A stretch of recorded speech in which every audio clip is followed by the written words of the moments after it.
Morning, Dean. How are you? I'm good, thank you. Will, yourself? I'm well. What can you tell us about how the guys came out of the match on Wednesday from an availability standpoint? Yeah, everybody came through it okay. We came in yesterday. We done a recovery session. The players who didn't start done a good training session. So, yeah, everybody's in a good place to be available for selection tomorrow. I know you had mentioned that, this is probably going to be something where you still go for it. There's still plenty to play for. Do you at least make more conscious or cognizant decisions knowing that maybe guys maybe have a shorter leash on them, knowing what could be ahead? No, not really. After this game, we've got another 2 weeks until our next game. So, we can go for everything tomorrow and throw everything at it and try and get the win and keep us, trying to get that fourth place. As I said, after the game on Wednesday, somebody may take that away from us, and well done to them if they do. But that's got to be our aim going into this game. What was the moment you realized you had something with this offensive attack, the way that they've been playing here recently? I think the connections we've been getting in training had been really good. Some of the interplay between the front three had been good. We've been getting our eights arriving into the opposite penalty box as well, and we've just been causing the opposition problems. But it always takes time. Pep's only been here, 6 or 7 games.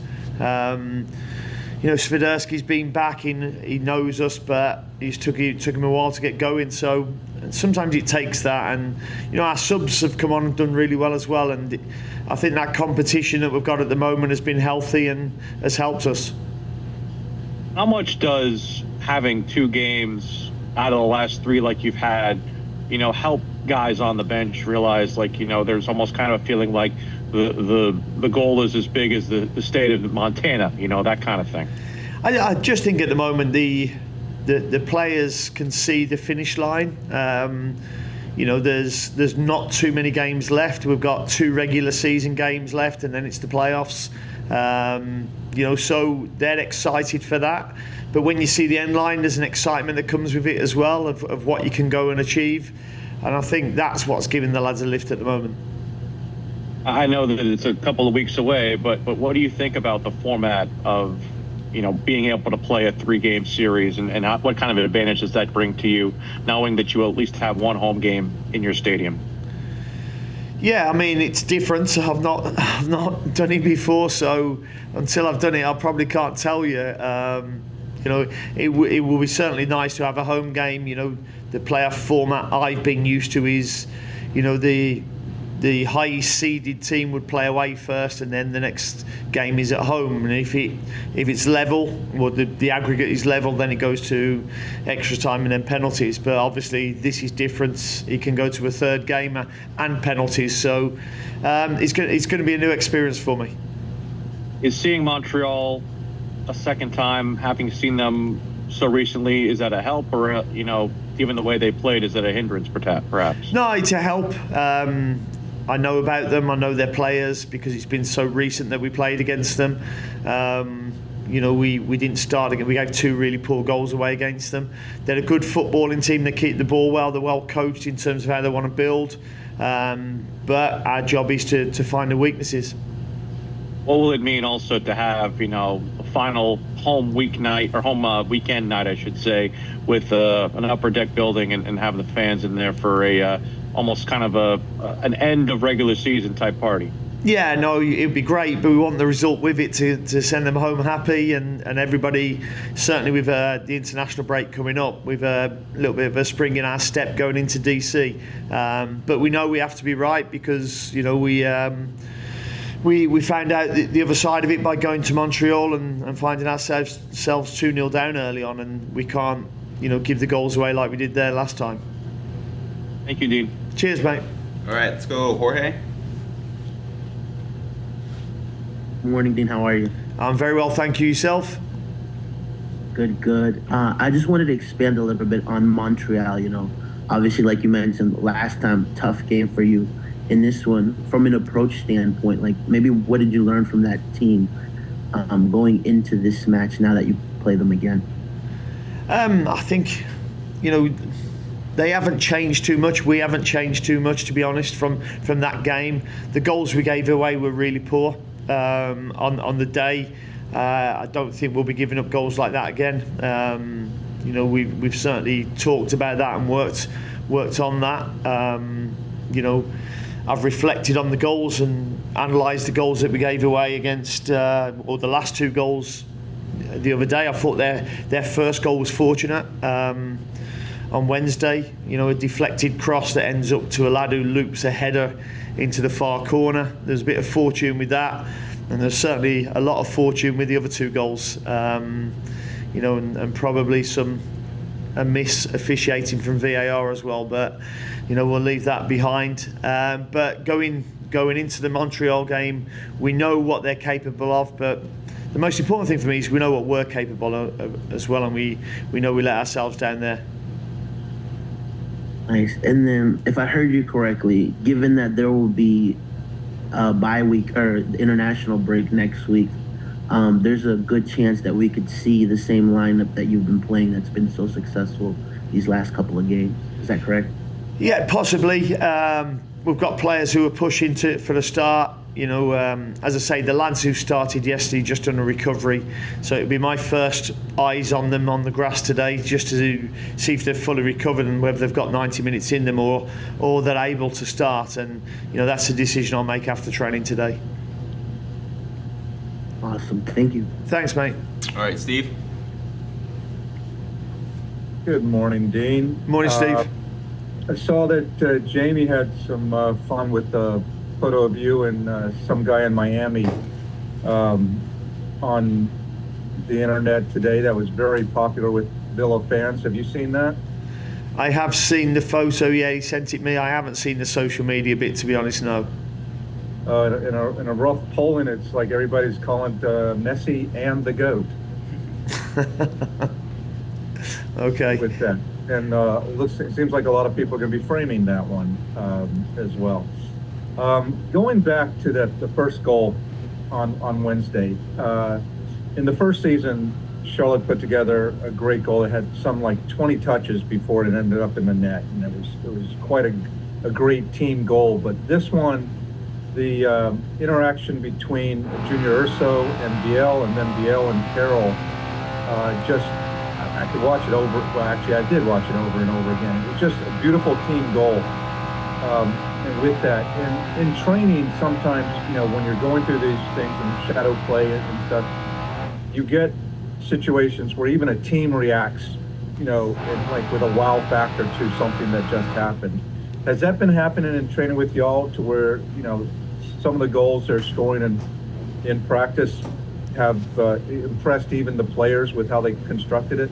Yeah, I think, like I said again on Wednesday, you have to build relationships, you have to understand movements and what players like and what they don't like. And I think the more you train together, the better that becomes, them relationships and the understanding. What we know we've brought into the team, and I said that when the window finished, was I feel we've got more quality in it. We didn't show it in the first 2 or 3 games. We've started to show it in the last 3 games, where we've found a system and a bit of rhythm and some fluidity. And I think that goal was a bit of that fluidity that you saw. Yeah, it was marvelous. I can't stop smiling when I think of that one, and also just the play of Carroll and Pep, who were in dangerous places and creating danger for the opposition throughout the match. Not just the 2 goals for Carroll, but he had a number of opportunities that were there, which is kind of a reemergence of his capabilities for the squad. Yeah, no, it's really pleasing, especially for Carroll to, if you look at it and he'll look back, he could have scored 4 on Wednesday night. He's had the chance that's come back off the bar. He's had the chance from Leo Labada's cross that the keeper saved with his feet. He scored the 2 goals. Pep's hit the bar. He's had the chance where he's bent one wide. So we're creating an awful lot more opportunities, and that's the understanding of the players now.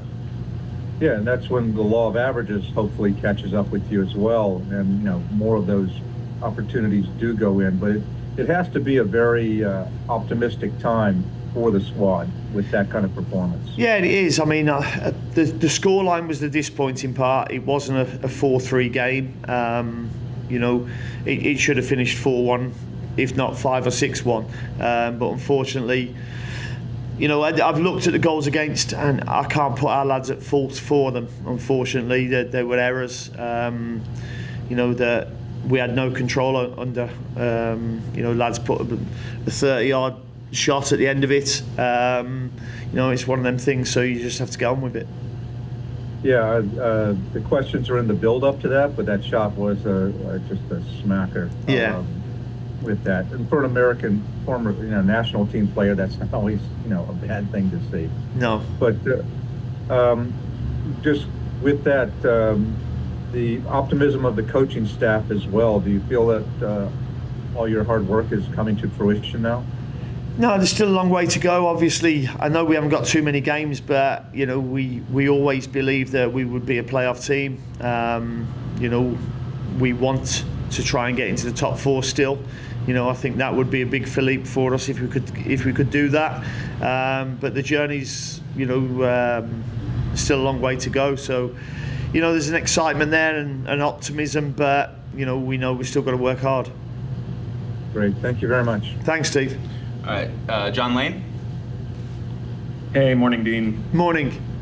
The international break has been brought up a couple of times already today.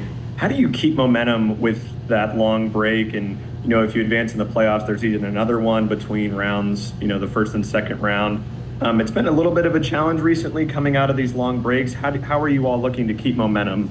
Well, we've got 5 or 6 players that go on international duty, so it's certainly not a break for them. But for the others, it's an international period where we've got to make sure that we're still learning from what we've done before, making sure we're looking to improve. They will get some days of rest, but we have to make sure that we work that period so we come back stronger. I think if you go into it, on the back of a win again, then all of a sudden you're unbeaten in 4 and 3 wins out of 4. I think that momentum will carry through anyway, and that's something that we'll be stressing to the players. Yeah, and outside of 3 points, is there anything specific that you're wanting to see from the team against Montreal tomorrow, or is it just continuing to build on more of the same? Yeah, no, we've got to defend well because they build up really well. I said before, they're very similar to Columbus, how they build. So we can't get drawn out and keep jumping because they'll find their spare man in behind the lines. So it's really important that we defend well. But I want to see us, control the ball a little bit better. All right, thanks, Dean. Thank you. All right, we'll end it with Nick. Hi, Coach. How are you doing this morning? Yeah, good. Thanks, Nick. You? Doing well, thanks. So what is the biggest challenge that you've had to overcome this season as a coach? Very good question. Biggest challenge? I think there's been lots of similar challenges rather than one big challenge. I think I said at the start that the mentality of going away and getting points, that was a big thing for me. I just felt that there was a mentality where, it's hard to get points on the road. We've got to travel 3 hours, 2 hours. There's a time difference, there's different temperatures, different climates. But, I still believe you're in the, wherever you go to, you're there for, 24 hours before you play. So there's enough time to get ready for that game. And I think, I feel that we could have picked up a lot more points on the road than we have done this season. And then also, thoughts on extending Kalina's contract. What is it like for you as a coach when you see or know that player is going to be there for an extended time? And do you see something different in that player once, whether they're playing in their final kind of contract season or they just got an extension? Do you notice different things about them? No, not really, because my eyes have been fresh eyes this season coming into the club. So, and looking at the team and the squad of players, And you look at the 3 players who've just signed extensions in Westwood, Byrne, and Kalina. They've been very consistent. They've played most of the games, and that just tells you, that as a club you need some consistency. They're the players that are regularly giving you 7 out of 10s, and you can build a squad around that, and that's what we're looking to do.